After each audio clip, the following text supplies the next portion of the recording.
students, I am Indu, your science teacher. Now today I teach you garbage in and out. हम सभी different type के substances use करते हैं घर पर, स्कूल में, और कुछ ना कुछ क्या करते हैं, वेस्ट भी जनरेट करते हैं. जैसे कि पेंसिल शेव ऑफ करते हो तो गार्बेज है. पेपर यूज करते हो, जो बच गया वो वेस्ट है. तो क्या करते हैं उस सब का, थ्रो कर देते हैं. हम डे टू डे लाइफ में कितना सारा वेस्ट जनरेट करते हैं. अब इसी तरह से वेस्ट जनरेट होता रहेगा तो क्या होगा, प्रॉब्लम्स बढ़ेंगी. तो गार्बेज को डील करना, उसको प्रॉपर ट्रीट करना, मैनेज करना बहुत ज्यादा जरूरी है. नहीं तो गार्बेज क्या करेगा, ज्यादा से ज्यादा स्पेस कंज्यूम करेगा. गार्बेज क्या करता है, स्पेस कंज्यूम करता है ना. तो गार्बेज को रिड्यूस करना जरूरी है. और गार्बेज क्या पूरी तरह से यूजलेस है, नहीं, उसमें भी कुछ ना कुछ ऐसे कंपोनेंट्स होते हैं जो दोबारा से यूज किए जा सकते हैं. बेटा गार्बेज को भी हम कैटेगराइज कर सकते हैं, 2 कैटेगरी में डिवाइड कर सकते हैं. जैसे आपने देखा होगा, ये गाड़ी आती है कचरे वाली, गीला कचरा और सूखा कचरा. बीन्स, डस्टबिन, ब्लू बीन और green bin. Blue and green bins. बेटा जो गार्बेज है उसको सेपरेट आउट कर रहे हैं. ग्रीन बीन में क्या करें, plant, animal waste, left over food, fruit vegetable bins, ये सब रख सकते हैं, कलेक्ट कर सकते हैं. ब्लू बीन किसके लिए, वो मटेरियल्स जो रिप्रोसेस किए जा सकते हैं, रिसाइकिल किए जा सकते हैं, जैसे कि shoes, cloth, aluminium foils, metal, plastic, कोई भी plastic material, polythene sheets, metals, glass, plastic material can be reprocessed, can be recycled. Okay बेटा. दूसरी ओर ग्रीन बीन में क्या कलेक्ट करते हैं, प्लांट और एनिमल वेस्ट, किचन वेस्ट. ये सब प्लांट एनिमल वेस्ट डिकम्पोज हो जाते हैं, ब्रेक हो जाते हैं और एक अनदर सब्सटेंस में कन्वर्ट हो जाते हैं. That is manure. ओके बेटा. Changing of plant, animal and kitchen waste into manure is called composting. Changing of plant, animal and kitchen waste into manure is called composting. Composting is the process. ये एक process है. इसमें क्या होता है, plant, animals और kitchen में जो भी वेस्ट प्रोड्यूस होते हैं वो सब डिकम्पोज हो जाते हैं. इन्वायरमेंट में बैक्टीरियाज होते हैं. अब ये बैक्टीरिया क्या करते हैं, ये बैक्टीरिया डिकम्पोज करते हैं, ब्रेक करने का काम करते हैं वेस्ट को. और वेस्ट ब्रेक होगा तो धीरे धीरे क्या होगा, उसकी स्मेल चेंज होगी, उसका कलर चेंज हो जाएगा. बेटा अगर आप गार्बेज को लो और उसमें से क्या करो, जो सब्सटेंस रिप्रोसेस हो जाए उन्हें सेपरेट कर दो. सपोज गार्बेज है, गार्बेज में से मेटल, ग्लास, प्लास्टिक मटेरियल को रिमूव कर दो. अब क्या बच गया, प्लांट, एनिमल और किचन वेस्ट. और उसको सोइल में क्या करो, दबा दो और सोइल से कवर कर दो. आप कुछ डेज के बाद ऑब्जर्व करो, सोइल को रिमूव करो, आप क्या पाओगे, आप देखोगे कि धीरे धीरे सोइल के अंदर वो जो वेस्ट है ना वो ब्रेक होने लगा है, उसका कलर चेंज हो रहा है, आपको उसमें से स्मेल आएगी. फिर उसे कवर करो, अगेन कुछ दिनों के बाद चेक करो, आप क्या पाओगे, आप देखोगे कि अब उससे स्मेल आनी भी बंद हो गई. ये क्या सब्सटेंस फॉर्म हो रहा है, प्लांट, एनिमल, किचन वेस्ट से ये जो नया सब्सटेंस फॉर्म हो रहा है, दिस सब्सटेंस इज मैन्यूर. ये सब्सटेंस क्या है, मैन्यूर. और ये हार्मफुल नहीं है, प्लांट्स की ग्रोथ के लिए अच्छा है. सॉइल के अंदर क्या करता है, न्यूट्रिएंट्स को इंक्रीज करता है और सॉइल की फर्टिलिटी को क्या करता है, मैन्यूर इंप्रूव करता है. और ये बेटा हमने प्रिपेयर किया तो देखो क्या हुआ, इसमें मनी भी हमारी सेव हुई. Composting is the method of preparing manure from plant, animal and kitchen waste. And what is vermicomposting? Vermicomposting means it is the method of preparing compost. Method of preparing compost with the help of red worms. Red worms की help से compost को prepare किया जाता है and this process is called vermicomposting. क्या करते हैं बेटा, इसके लिए ग्राउंड में क्या करो, आप डिगिंग करो, ठीक है, एक गड्ढा खोदो. अब इसमें हम क्या कर सकते हैं, एक वायर मैश ले लें, ठीक है, या कोई नेट ले लें, कोई सीड भी ले सकते हो. और फिर उसके ऊपर एक लेयर सैंड की कवर कर दें. इस पर क्या डाला हमने, सैंड. अब जो भी आपने डालना है वो इसमें ऐड कर दें। देन रेड वर्म्स, किसकी एडिशन की? रेड वर्म्स की। अब रेड वर्म्स तो हमने डाल दिए बेटा, लेकिन उन्हें फूड भी चाहिए।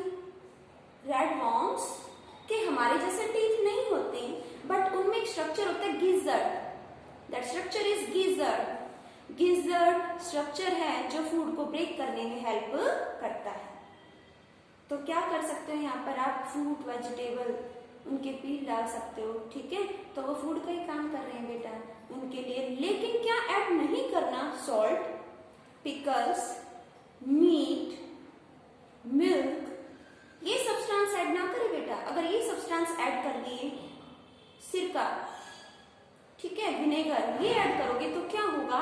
वो माइक्रो ऑर्गेनिजम्स डेवलप हो जाएंगे सोइल के अंदर, जो कि डिजीज फैलाने वाले माइक्रोब्स को डेवलप करेंगे, और हमारी जो मैन्योर हम चाह रहे हैं तैयार हो, वो फॉर्म नहीं हो पाएगी, ठीक है ना।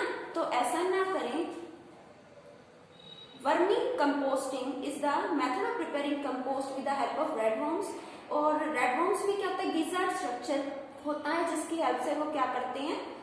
वेस्ट को, प्लांट, एनिमल, किचन वेस्ट को ब्रेक करते हैं स्मॉल पीसेस में, और वो स्लोली कन्वर्ट हो जाता है किसमें? मैन्योर में। This process is vermi composting. It saves money. Okay बेटा। और बेटा जो इंडस्ट्री से जो फर्टिलाइजर्स आते हैं उनमें हार्मफुल केमिकल्स होते हैं, जो कहीं ना कहीं हमारी सॉइल को भी पॉल्यूट करते हैं, और ये तो हमने खुद प्रिपेयर किया है, तो ये काफी ही बेनिफिशियल मेथड होता है। ओके बेटा। द नेक्स्ट है वेस्ट फ्रॉम वेस्ट। बेटा वेस्ट से भी काफी यूजफुल सब्सटेंस जो है बनाए जा सकते हैं। वेस्ट में भी क्या सब कुछ रियली वेस्ट है? बिल्कुल नहीं। अब देखो, एक नानू नाम का स्टूडेंट है, वो अपने नानी के यहाँ गया, और उसकी हैबिट थी, वो क्या करता था? पेपर टीयर करता रहता था। उसकी मम्मा भी बड़ी परेशान थी उसकी एक्टिविटीज को देखकर। यूज करता और थ्रो करता।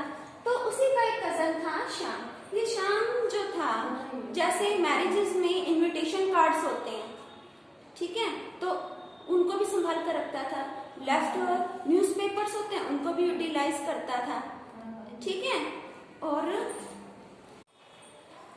तो बेटा वो जो श्याम था वो यूटिलाइज करता था। जैसे पॉलिथीन बैग्स होते थे ना, तो उनसे बास्केट तैयार कर देता था। और ये सब देखकर नोनू भी काफी क्या था? सरप्राइज था। अब नोनू की बर्थडे पार्टी आई, और उसकी हैबिट थी पेजेस टीयर करने की।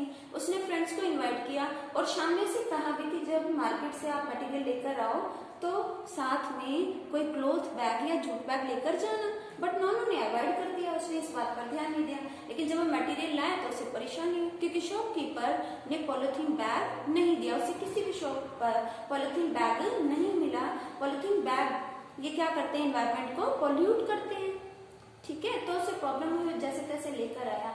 अब शाम ने नोनू के फ्रेंड्स के लिए क्या किया? पेपर मैशे से मास्क बनाए, जैसे कि उसकी नोनू की नानी भी बनाती थी। Paper mache means mixture of clay and paper. Clay और पेपर का जो मिक्सचर होता है ना, उसे क्या बोलते हैं? Paper mache. और उसको जब बास्केट में ऐड करते हैं तो बेटा उसकी लाइफ इंक्रीज हो जाती है, ड्यूरेबिलिटी बढ़ जाती है, वो और स्ट्रॉन्ग हो जाती है। ओके, बास्केट को क्या कर देता है? स्ट्रॉन्ग बना देता है पेपर मैशे। ऐसे ही पेपर मैशे से शाम ने बनाए मास्क। जितने भी फ्रेंड्स आए हुए थे नोनू के, उनके लिए क्या बनाए? Paper mache mask. और अपने फ्रेंड के लिए, अपने कजन के लिए क्या बनाया? फ्रेम। पेपर से क्या प्रिपेयर किया? Photo frame. कितनी हैरानी की बात है। अब नोनू के लिए तो वो सब वेस्ट था, लेकिन शाम ने क्या किया? यूटिलाइज किया। और शाम तो क्या करता था? इनविटेशन कार्ड से डायरी भी फॉर्म कर लेता था। तो इस तरह से वेस्ट में से भी बेस्ट मटेरियल तैयार किया जा सकता है। ये चंडीगढ़ का रॉक गार्डन बेटा, चंडीगढ़ का ये जो रॉक गार्डन है बेटा, वहां पर क्या यूज किया हुआ है? वेस्ट मटेरियल ही तो यूज किया हुआ है। वो वेस्ट से कितना अच्छा गार्डन बना हुआ है। तो इट मीन्स अगर हम थोड़ा सा भी दिमाग लगाएं, ध्यान से काम करें, तो जो वेस्ट है वो पूरी तरह वेस्ट नहीं, उसमें कुछ ना कुछ कंपोनेंट हमें ऐसे मिल जाएंगे जो काम में लाए जा सकते हैं। Okay, then recycling of paper. Paper की रिसाइकलिंग कैसे करें? ये जो भी ओल्ड न्यूज़पेपर्स हैं, ध्यान रखें ऐसे पेपर ना लें, ऐसी शीट्स ना लें जिन पर प्लास्टिक की कवरिंग हो, क्योंकि प्लास्टिक ब्रेक नहीं होगा, प्लास्टिक डिकम्पोज नहीं होगा। बेटा क्या करें, पेपर लिया आपने पीसेस और एक कंटेनर में वाटर और उसमें पेपर पीसेस को ऐड कर दिया, उसमें ऐड किया आपने ग्लू और जैसे डो प्रिपेयर करते हैं वैसे ही उस पेस्ट को प्रिपेयर कर दिया, मिक्सचर को अच्छे से प्रिपेयर कर दिया, मिक्सअप कर दिया। अब आपने एक फ्रेम लेना है और फ्रेम जिसमें सील होंगे उसके ऊपर उस पेस्ट को अच्छे से स्प्रेड करना है। वो इवन होना चाहिए, ऊंचा नीचे इरेगुलर नहीं होना चाहिए। आपको पेपर शीट से उसको प्लेन कर सकते हो। अब क्या करना है, जो एक्स्ट्रा मॉइस्चर पेपर की हेल्प से रिमूव करना है और सनलाइट में उसको ड्राई करना है। जब वो लगे हाँ थोड़ा उसमें स्टिफनेस आ गई, हार्डनेस आ गई, तो जो पेपर शीट है उसको रिमूव कर दो और न्यूज़पेपर पे स्प्रेड कर लो और सनलाइट में रखो ताकि उसका मॉइस्चर रिमूव हो जाए। ओके बेटा, तो इस तरह से हम तैयार कर सकते हैं, पेपर को रिसाइकिल कर सकते हैं। Recycle is the process of getting a new substance from the old ones. जो भी पुराना सब्सटेंस है उससे नए सब्सटेंस को पाया जा सकता है रिसाइकलिंग प्रोसेस से। ओके बेटा, और रिसाइकलिंग बहुत इंपॉर्टेंट है। प्लास्टिक एज अ बोन और कर्स, वरदान है या अभिशाप? बेटा वरदान तो है, क्योंकि देखो कितने सारे मटेरियल्स हैं। आप देखो आपका ज्योमेट्री बॉक्स, आपका लंच बॉक्स, रेफ्रिजरेटर, टेलीविजन, ठीक है, ये सभी इंस्ट्रूमेंट्स जो भी हैं, इक्विपमेंट्स हैं जो हम यूज करते हैं, सब में प्लास्टिक है ना। लेकिन इसे कर्स क्यों कहा, अभिशाप क्यों कहा? क्योंकि अगर प्लास्टिक को बर्न करते हैं तो ऐसी टॉक्सिक गैसेस निकलेंगी जो एनवायरनमेंट को पोल्यूट कर देंगी और कैंसर भी फैलाता है प्लास्टिक। अगर लैंड में मिक्सअप होते हैं तो धीरे धीरे ये जो पॉलिथीन बैग्स हैं ये क्या करते हैं, ये ऐसे फॉर्म में कन्वर्ट हो जाते हैं, ऐसे टॉक्सिक केमिकल्स में कन्वर्ट हो जाते हैं जो धीरे धीरे लैंड को पोल्यूट करते हैं। और लैंड के कांटेक्ट में बेटा वाटर आएगा तो वाटर भी पोल्यूट होगा और जो लिविंग ऑर्गेनिजम्स उस वाटर को यूज करेंगे वो बेचारे सरवाइव नहीं कर पाएंगे, वो मर जाएंगे। तो प्लास्टिक क्या है, बहुत ही टॉक्सिक है। लैंड में तो लैंड को पोल्यूट करेगा, वाटर बॉडीज में जाएगा तो वहां पोल्यूशन फैलाएगा। और तो और बेटा ये जो एनिमल्स होते हैं, इसलिए एनिमल्स इधर उधर घूमते भटकते हैं। आप क्या करते हो, आप फूड को पॉलिथीन बैग्स में टाई करके ऐसे ही डाल देते हो रास्ते में और एनिमल्स इन्हें कंज्यूम करते हैं बेचारे, उनकी डेथ हो जाती है या अंदर इन्फेक्शन हो जाता है, ब्लॉकेज हो जाते हैं, क्योंकि प्लास्टिक डाइजेस्ट नहीं होता, प्लास्टिक ब्रेक नहीं होगा और एनिमल्स की डेथ के लिए रिस्पॉन्सिबल होगा। तो कभी भी फूड को पॉलिथीन बैग्स में डालकर ऐसे कहीं भी थ्रो नहीं करना चाहिए और प्लास्टिक को प्रॉपर्ली क्या करना चाहिए, डिस्पोज करना चाहिए, उसकी व्यवस्था करनी चाहिए। ये गटर सिविल ये ब्लॉक हो जाते हैं, पॉलिथीन बैग्स को इधर उधर डाल देते हो तो गटर सिविल क्या हो जाते हैं, ब्लॉक हो जाते हैं। बारिश के दिनों में तो क्या होता है, तरह तरह की डिजीजेस फैलती हैं, ऐसा नहीं करना चाहिए। और बेटा प्लास्टिक में से वाटर पास नहीं होता। अब प्लास्टिक को इधर उधर थ्रो करोगे ग्राउंड पर तो वाटर उसमें से पास नहीं होगा, मीन्स पानी ब्लॉक हो जाएगा, सॉइल में से नीचे नहीं जाएगा तो ग्राउंड वाटर लेवल भी इंक्रीज नहीं होगा। प्लास्टिक ग्राउंड अंडरग्राउंड वाटर को इंक्रीज नहीं होने देता, वाटर के लेवल को नहीं बढ़ने देता। तो प्लास्टिक के ये सब क्या है, हार्मफुल इफेक्ट्स हैं। We should avoid plastic, we should use jute और paper bags instead of plastic, we should recycle paper. Paper को क्या करें बच्चे, रिसाइकिल करें, रीयूज करें और क्या करें, सोच समझ कर इस्तेमाल करें। शॉपकीपर्स को भी कहें और गवर्नमेंट भी ऐसे रूल्स बनाए और हम भी इन बातों को फॉलो करें। ओके बेटा, और साथ ही वर्मी कंपोस्टिंग आपने सीखा, इसमें वर्मी कंपोस्टिंग में वॉर्म्स प्रिपेयर करते हैं बेटा कंपोस्ट। तो हम क्या कर सकते हैं, कैसे सेपरेट आउट करें, कैसे हम अपनी कंपोस्ट को अलग करें पिट में से। तो जो वॉर्म्स है ना उनको लालच दे दें, उनको फूड दे दें साइड में। सपोज जहां हमने डिगिंग की थी, यहाँ हम अपनी कंपोस्ट तैयार कर रहे थे ना, तो इसमें जो वॉर्म्स हैं इनको साइड में क्या करें, अगर आप फूड आइटम यहाँ पर रखोगे कुछ तो स्मेल करेंगे और रेड वॉर्म्स क्या करेंगे, स्मेल करके बाहर आ जाएंगे, ठीक है। और ऐसे में जब वॉर्म्स रेड वॉर्म्स बाहर आएंगे तो क्या करेंगे, हम अपनी कंपोस्ट को यहाँ से अलग कर लेंगे। थोड़ी बहुत कंपोस्ट रह भी जाती है, उसमें थोड़े वॉर्म्स भी, कोई बात नहीं, फ्यूचर के लिए दोबारा से कंपोस्ट को प्रिपेयर किया जा सकेगा। Landfill, what is landfill? Landfill is the low land area where city garbage is dumped. ये कचरा जो गार्बेज कलेक्टर आते हैं और लेकर जाते हैं, ये जाता कहाँ है, ये वेस्ट जाता कहाँ है, लैंडफिल। कहाँ जाता है, landfill. Landfill is the low lying area where city garbage is dump.